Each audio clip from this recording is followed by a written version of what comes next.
আমার প্রিয় শিক্ষার্থীরা, আমি তোমাদের তারাসুন্দরী বালিকা বিদ্যা ভবনের বায়োলজি মহুয়াদি। আমাদের বিদ্যালয়ের প্রধান শিক্ষিকা অর্থাৎ বর্দির অনুপ্রেরণায় অন্যান্য সমস্ত মাননীয় শিক্ষিকাদের মতো আজ থেকে আমিও অনলাইন ক্লাস নেওয়া তোমাদের শুরু করছি। তোমরা জানো, বর্তমান পরিপ্রেক্ষিতে দাঁড়িয়ে এটা ছাড়া তো আমাদের অন্যথা উপায় নেই, আর কোনো আলাপচারিতা। তাই এই উপায়ে এখন আমাদের যতদিন সম্ভব ক্লাস নিতে হবে এবং আশা করি তোমরা আমাদের সঙ্গে যথেষ্ট সহযোগিতাও করবে। আশা করি তোমরা সকলে ভালো আছো। আচ্ছা, আমি আশা করব তোমরা ক্লাসের শেষে আমাকে কিরম লাগলো ক্লাস, কতটা কি বুঝলে কি না সেটা ফিডব্যাক জানাবে, সেটা যে কোনো মাধ্যম মারফত অথবা কমেন্টের মাধ্যমে।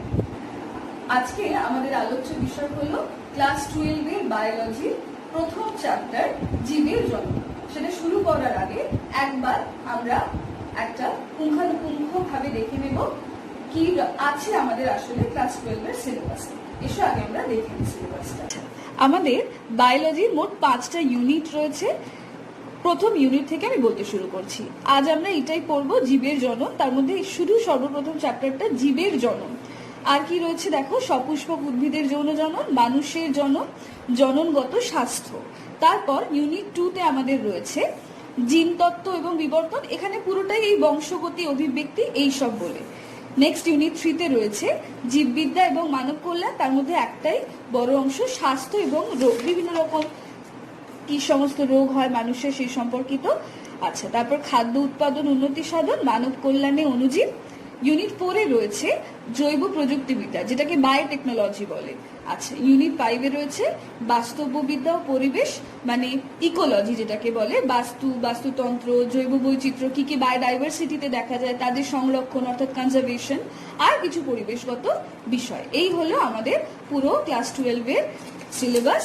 এর মধ্যে আমরা প্রথম আজকে ইউনিট 1-এর এই ফার্স্ট অংশটা অর্থাৎ জীবের জনন অংশটা পড়ব। Okay, let's come to our first topic. First চ্যাপ্টারের অংশটা কি? জীবের জনন। প্রথমে আমরা জননের সংজ্ঞাটা একবার দেখে নিই। জনন কাকে বলে? না, খুব সহজ সরল বাংলা যদি আমরা বলি তাহলে বলবো এটা একটা জৈবিক পদ্ধতি, যে পদ্ধতিতে কি হয়, কোনো একটা জীব, সেটা উদ্ভিদ, প্রাণী বা অণুজীব নির্বিশেষে যে কেউ হতে পারে, তার নিজস্ব বৈশিষ্ট্যগুলো তার পরবর্তী জেনারেশনে অর্থাৎ তার পরবর্তী বংশে সঞ্চালন করে। কি বললাম? তার নিজস্ব বৈশিষ্ট্যগুলো তার পরবর্তী জেনারেশনে সঞ্চালন করে যে পদ্ধতিতে কোন জীব, তাকে বলা হয় জনন বা রিপ্রোডাকশন। এবার জননের কতগুলো সাধারণ প্রয়োজনীয়তা রয়েছে। কি প্রয়োজন জনন ঘটানোর? না, যদি আমরা 1 বাই 1 দেখি, দেখো আমি কতগুলো এখানে একটা একটা করে এক্সপ্লেন করছি। ফার্স্ট ওয়ান, অস্তিত্ব বজায় রাখা। একটা প্রাণী যে পৃথিবীতে এক্সিস্ট করছে, শুধু জন্মালো আর মৃত্যু ঘটলো, তাহলে কি তার অস্তিত্বটা বজায় থাকবে? না, তাকে তার যে একদিন যে সে এই পৃথিবীতে এক্সিস্ট করতো, সেটা তাকে একটা কিছু ছাপ রেখে যেতে হবে, তার জন্য জনন প্রয়োজন। নেক্সট কি? সংখ্যা বৃদ্ধি। অবশ্যই জননের ফলে সংখ্যা বৃদ্ধি পায়। আর কি? ধারাবাহিকতা, মানে জেনারেশন আফটার জেনারেশন জননের ফলে একটা ধারাবাহিকতা মেনটেন হচ্ছে। তারপর ভারসাম্য রক্ষা। ধরো কোনো একটা কালে কোনো একটা প্রজাতির উদ্ভিদ বা প্রাণী পৃথিবীতে অরিজিন হয়েছিল, ভালো উৎপত্তি হয়েছে, কিন্তু সেটা যদি পরবর্তী নেক্সট জেনারেশন তৈরি না হয়, তাহলে কি হবে? ওই প্রথম ওই শেষ। তাহলে কি তার ভারসাম্যটা রক্ষা পেল? না, পৃথিবী থেকে সে চিরন্তরের জন্য বিলুপ্ত হয়ে গেল। সেটা তো হতে দেওয়া চলে না। তাই জন্য পরিবেশের ভারসাম্য রক্ষা একটা অন্যতম গুরুত্ব। নেক্সট কি? অভিব্যক্তিতে সহায়ক। আচ্ছা, অভিব্যক্তির কথার অর্থ হলো ইভলিউশন। একটা ছোট্ট উদাহরণ যদি দিই, মনে করো আমরা আজকে আমাদের যে জেনারেশনটা, আমরা কি, আমরা অ্যান্ড্রয়েড ফোন বা ইন্টারনেট এইটা ব্যবহারে আমরা খুব সহজাত, আমরা খুব সহজেই এটা ব্যবহার করতে পারি। আচ্ছা, এবার আমাদের মা বাবার কথা চিন্তা করো। আমাদের মা বাবারা কি এত সহজে আমাদের বয়সে ইন্টারনেট বা এগুলো ব্যবহার করতে পারতেন? তুমি বলবে তার সময় তো এক্সিস্টই করতো না। ঠিক তাই, তার আগের জেনারেশনে দাদু বা তার আগের জেনারেশন গুলোতে তারা কিন্তু আরোই পারতেন না। অথচ আজ যে বাচ্চাটা জন্মগ্রহণ করছে, তাকে কিন্তু একটা অ্যান্ড্রয়েড ফোন ধরিয়ে দিলে সে কিছু না হোক স্ক্রিনগুলো চেঞ্জ করতে পারে, এই ওয়াল থেকে এই ওয়াল নেক্সট ওয়ালে যেতে পারে। অর্থাৎ যত এই রিপ্রোডাকশন হয়েছে, যত দিন গেছে তত মানুষ কি হয়, ডেভেলপ হয়েছে, সিভিলাইজড হচ্ছে, বিকজ অফ অভিব্যক্তি বা ইভলিউশন হয়েছে বলে। নেক্সট হলো পরিব্যক্তি বা যেটাকে বলে মিউটেশন। আচ্ছা, আর কি সংকর জীব সৃষ্টি। এই সংকর জীব কখন সৃষ্টি হয়, যখন দুটো আলাদা প্রজাতির মধ্যে আমি সেক্সুয়াল রিপ্রোডাকশন বা যৌন জনন সম্পন্ন হতে দেখব, তখনই একমাত্র সংকর জীবের সৃষ্টি হয়। যেমন একটা সংকর জীবের উদাহরণ যদি দিতে বলি, তাহলে আমরা বলতে পারি টাইগন বা লিটিগন। এটা একটা সংকর জীবের উদাহরণ। কিসের মিলনে তৈরি হয়, দুটো আলাদা প্যান্থেরা টাইগ্রিস আর প্যান্থেরা লিও, বাঘ এবং সিংহের মিলনের ফলে তৈরি হয় একটা সংকর জীব, টাইগন লিটিগন, দুটো উদাহরণ। আর লাস্ট ওয়ান ইজ প্রকরোধ বা যেটাকে ইংলিশে বলা হয় ভেরিয়েশন, অর্থাৎ আলাদা আলাদা ধরন। ধরো বাবা মায়ের সন্তান হয়, ছেলে মেয়ে আলাদা আলাদা, তো তারা তো একই পরিবারের অংশ, তাদের প্রত্যেকের মধ্যে কি একই বৈশিষ্ট্য থাকে না, তাদের মধ্যে আলাদা আলাদা ভ্যারাইটি দেখা যায়। সেরকমই এইটাকে বলছে প্রকরণ বা ভেরিয়েশন, আলাদা আলাদা ধরন এক্সিস্ট করা। সেটা সম্ভব হয় একমাত্র জন্মের ফলে। নেক্সট আমরা দেখব জীবনকাল বা লাইফ স্প্যান, কোন প্রাণীর কিরকম লাইফ স্প্যান হয়। একটা বেসিক আইডিয়া যদি নিয়ে আমরা দেখো, প্রজাপতি, কুকুর, মানুষ, কচ্ছপ, বেডুকা, সেরকম আমি একটা তোমাদের বইতে পরবর্তীকালে দেখতে পাবে অনেক উদাহরণ রয়েছে, আমি কয়েকটা উদাহরণ দিচ্ছি। তার মধ্যে প্রজাপতির হয় একটা সাধারণ প্রজাপতির 1 থেকে 2 দিন, কুকুরের হয় অ্যাপ্রক্স 20 বছর, সেটা ডিফার করে কেমন। আচ্ছা, ব্রিড অনুসারে ডিফার করে। মানুষের সাধারণত মানুষ খুব বেশি, আমি কিন্তু সবকটা ম্যাক্সিমামটা লিখে রেখেছি, 100 বছর। কচ্ছপের হয় 200, আর রেড উড ট্রি বলে একটা গাছ আছে, তার হয় 3000 থেকে 4000 বছর। এই দুটোর পাশে আমি স্টার দিচ্ছি, কারণ যদি আমি প্রাণী বলি, প্রাণীর মধ্যে কচ্ছপ, আর উদ্ভিদ বলি, উদ্ভিদের মধ্যে রেড উড ট্রি, এদের দুজনের লাইফ স্প্যান কিন্তু সর্বোচ্চ, তাই এদের দুজনের পাশে স্টার দিয়ে রাখলাম। এবার আমরা আসবো জীবনকালের কতগুলো পর্যায় হয়। সাধারণত 4 ভাগে আমরা আমাদের জীবনকালকে ভাগ করতে পারি। প্রথমেরটাকে বলে তরুণ দশা বা জুভেনাইল স্টেজ, দ্বিতীয়টাকে বলে পরিণত দশা বা ম্যাচিউর স্টেজ, থার্ড ইজ বয়ঃপ্রাপ্তি ও বার্ধক্য অর্থাৎ aging and senescence, last one is মৃত্যু। আচ্ছা, তরুণ দশা কোনটা না, আপ টু 18 ইয়ার্স, যতদিন আমরা বড় হচ্ছি, অ্যাডাল্ট হওয়ার আগের বয়সটা অবধি, এটা হলো আমাদের তরুণ দশা বা জুভেনাইল স্টেজ। এই সময় কি হয়, কোষ বিভাজনের হারটা প্রচন্ড ফাস্ট হয়, কোষ বিভাজনের দ্রুত বৃদ্ধি হয় এবং সমগ্র জীবদেহেরও দ্রুত বৃদ্ধি হয়। নেক্সট নাম্বার 2 হলো পরিণত দশা, ম্যাচিউর স্টেজ। এই সময় কি হচ্ছে না, ধরো আপ টু 40 ইয়ার্স, এই সময় আমরা প্রজনন ক্ষম হয়ে উঠেছি এবং আমাদের কোষ বিভাজনের হার কিন্তু কমে আসে। তারপর হলো বয়ঃপ্রাপ্তি এবং বার্ধক্য।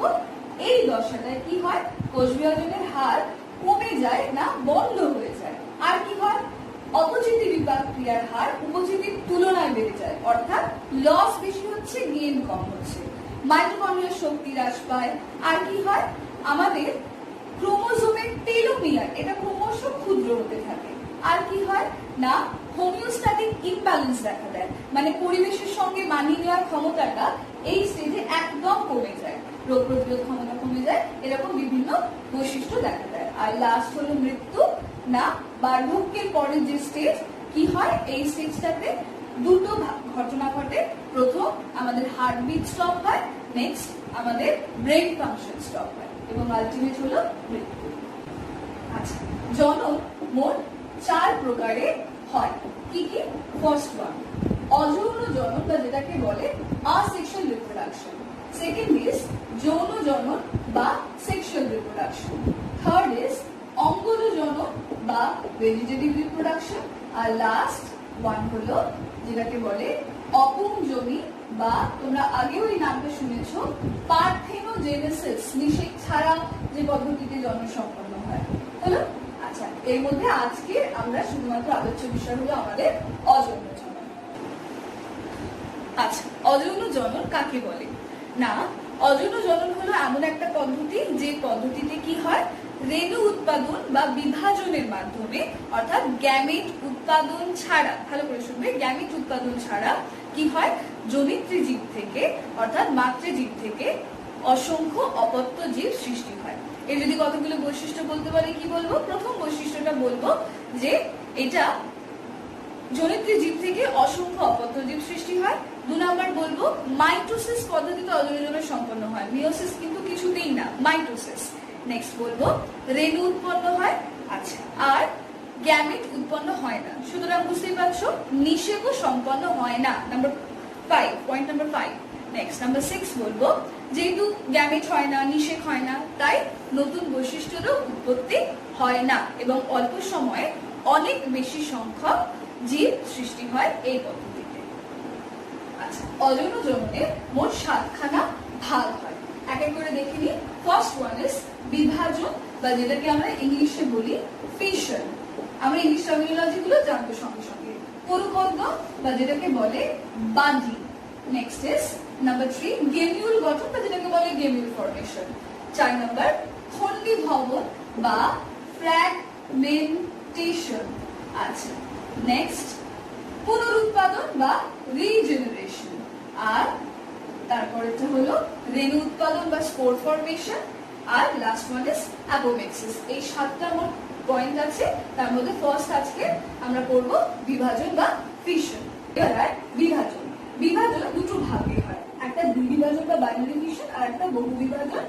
আচ্ছা, প্রথম হয় দ্বিবিভাজন। দ্বিবিভাজন দুটো ক্ষেত্রে সৃষ্টি হয়, দেখা যায় একটা হলো ব্যাকটেরিয়া আর একটা হলো প্রোটোজোয়া। ব্যাকটেরিয়ার ক্ষেত্রে কি হয়, এটা একটা ব্যাকটেরিয়ার দেহ, আমরা জানি ব্যাকটেরিয়া কিরকম দেখতে হয়।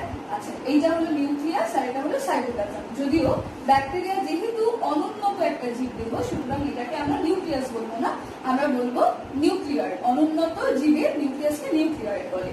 এবার কিভাবে বিভাজিত হয়, সাইটোপ্লাজম এবং নিউক্লিয়াস রেপ্লিকেশন পদ্ধতিতে নিউক্লিয়ারটা দুটো ভাগে বিভাজিত হয়। দুটো আলাদা আলাদা এরকম ডিএনএ সৃষ্টি হয়ে নিউক্লিয়ার সৃষ্টি হয়, তারপর দুটো আলাদা অপত্য ব্যাকটেরিয়া কোষ সৃষ্টি হয়। এটা গেল ব্যাকটেরিয়ার পদ্ধতি। এবার আসি প্রোটোজোয়া। প্রোটোজোয়া, আমি 3টে প্রোটোজোয়ার নাম এখানে লিখব। আচ্ছা, কি কি? প্রথম হলো অ্যামিবা, তারপর হলো ইউগ্লিনা, আর হলো প্যারামোশিয়াম।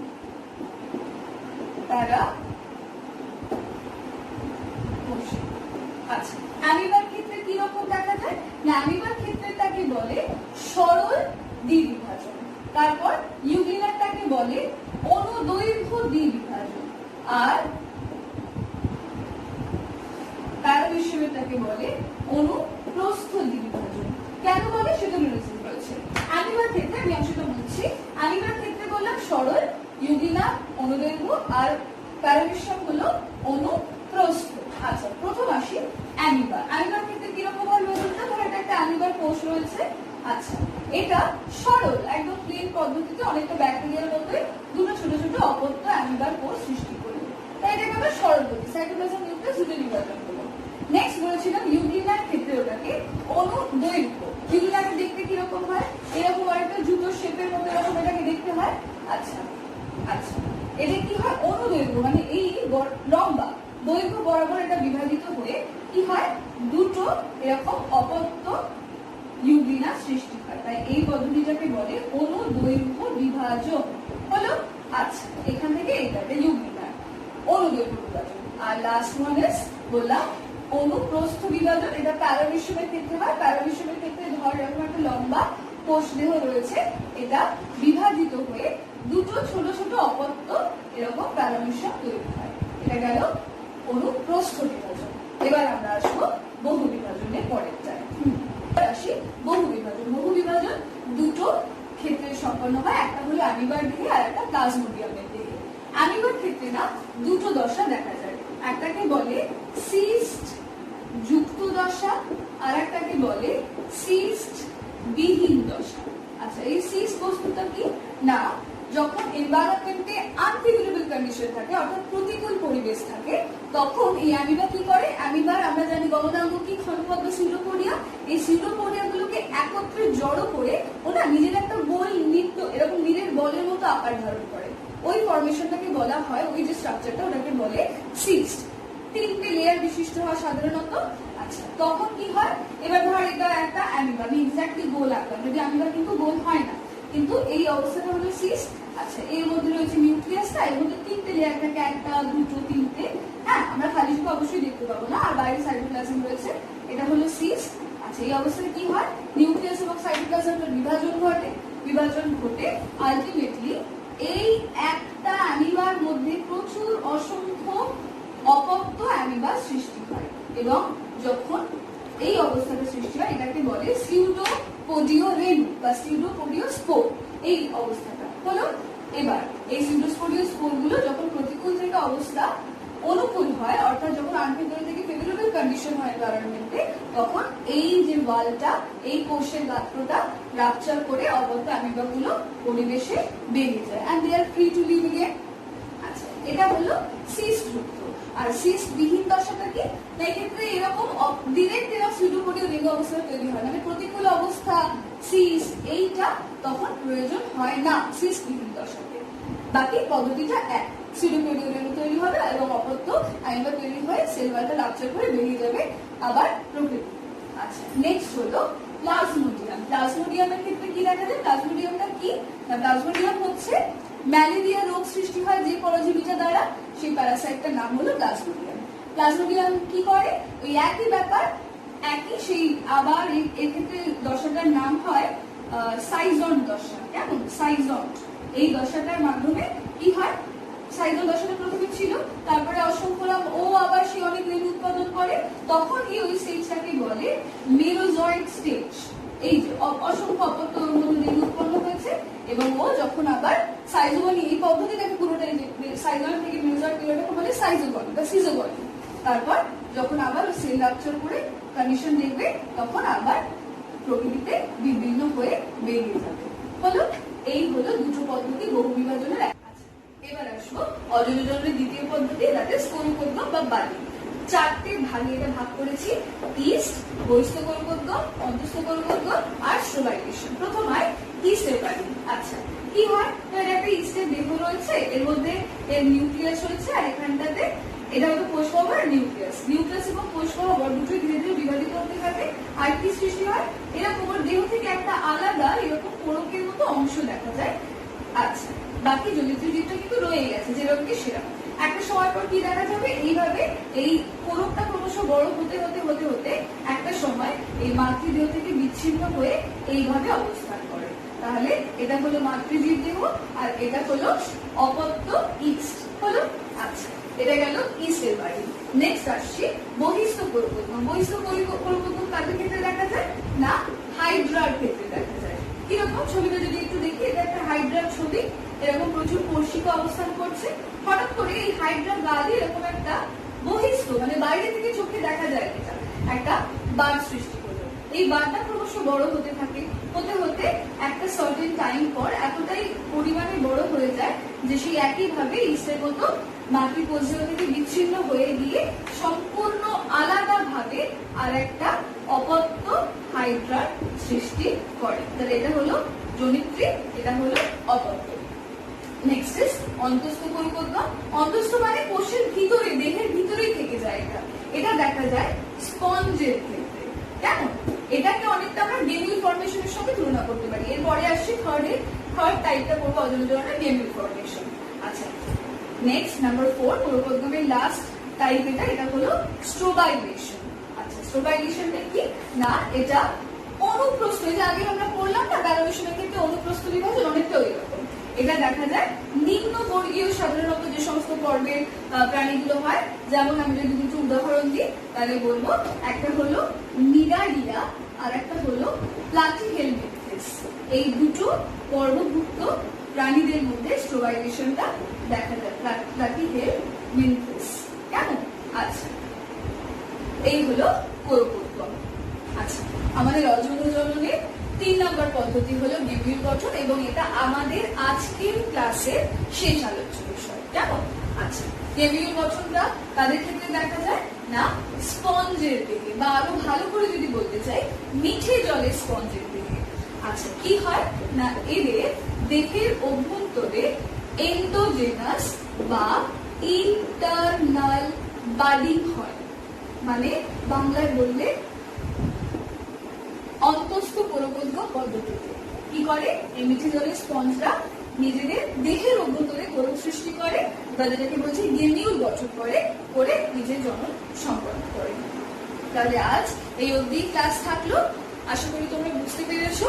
আমি তোমাদের থেকে একটা ফিডব্যাক আশা করবো, যেটা তোমরা আমাকে যে কোনো মারফত পারলে কমেন্টের মাধ্যমে জানাবে। আচ্ছা, আর সকলের মতোই আমি একটা অতি অবশ্যই পালনীয় বিধি সম্পর্কে তোমাদের সচেতন করে দিই। অযথা বাড়ি থেকে বেরোবে না, বাড়িতেই থাকো, সেফ থাকো, পরিবারের সঙ্গে সময় কাটাও, মাস্ক এবং স্যানিটাইজার অবশ্যই ব্যবহার করো। আশা করি তোমরা সকলে ভালো থাকবে, সুস্থ থাকবে। Thank you.